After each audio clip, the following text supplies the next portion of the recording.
Detalye sa namumuong relasyon ni Barbie Forteza at Jameson Blake.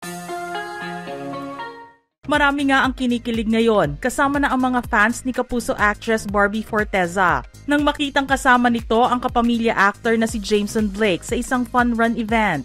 Hindi kasi akalain ng mga netizens na makikitaan nila ng kakaibang chemistry ang dalawa kahit hindi sa pag-arte ang una nilang pagsasama. Naghihinala na tuloy ang mga netizens na baka nagsisimula na silang bumuo ng magandang kwento para sa kanilang dalawa. Mas lalo pang nagpakilig sina Barbie at Jameson o mas tinatawag na ngayon na Barja nang makita ang ilang post ng aktor sa kanyang social media account tungkol sa fun run at mga litrato nilang malaki at maganda ang ngiti. Sa recent post ni Jameson mula sa nagdaang Kabalan Half Marathon na ginanap sa Clark Parade Ground sa Pampanga noong June 29, 2025, naglagay ito ng caption na "Good Run and Pure Fun" at doon ay pinagpiestahan ng mga followers ni Jameson at Barbie ang pagiging bagay daw nila sa isa't isa. May ilan nga rin ang nagsabi na tila soft launch na ito ng kanilang getting to know you stage at dating era dahil pareho naman silang single. Gayunpaman, wala pang maririnig na reaksyon mula sa kanilang dalawa tungkol sa chismis na ito. Pero isang litrato ang gumulat sa maraming netizens nang makita na tila more than close friends ang turingan ni Barbie at Jameson sa isa't isa. Sa naipakita at kumakalat na picture nilang dalawa sa internet ngayon, makikitang hindi lamang sila magkatabi at magkadikit. Sila ay magka-holding hands pa. Naging palaisipan tuloy kung nagkakaroon na ng improvement ang getting to know you stage nila at pwede na ngayon ang mga skinships at holding hands moment. Ani ng isang netizen, Barbie at Jameson holding hands sa isang fun run? Sila na ba? Ang nasabing litrato nilang dalawa ay in-upload mula sa account ng kumuha sa kanila at nilagyan ng nakakatuwang caption. Family lang ang peg? Charot! Holding hands while picture with baby boy.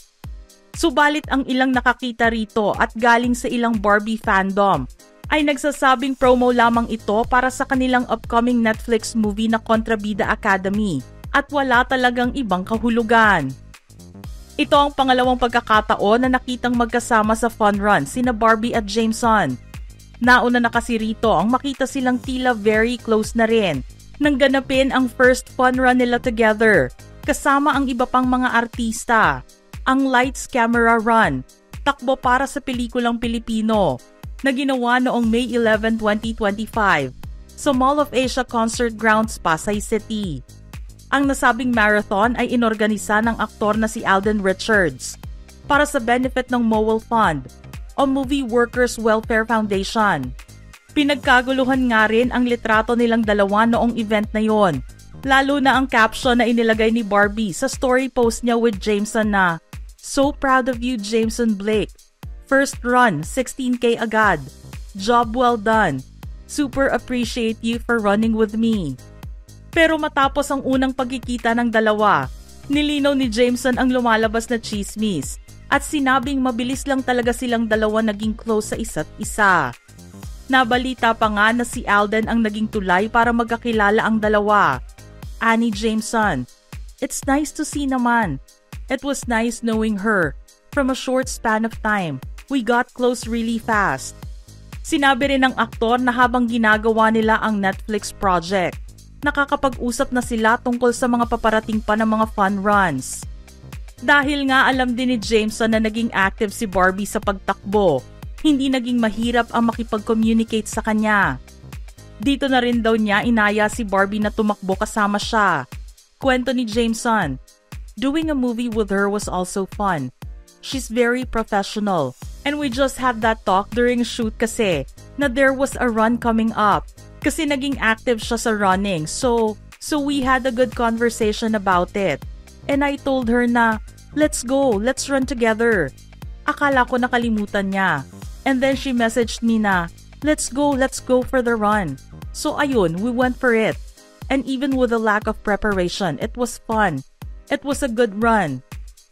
Nang unti-unti namang tanungin si Jameson tungkol sa pagkatao at pagkakakilala niya kay Barbie, puro magagandang salita lamang ang narinig sa aktor At todo puri siya sa Kapuso actress dahil sa kabaitan nito.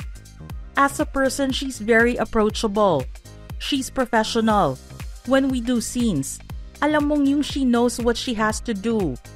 Dagdag pa ng aktor na hindi boring kausap o kasama si Barbie.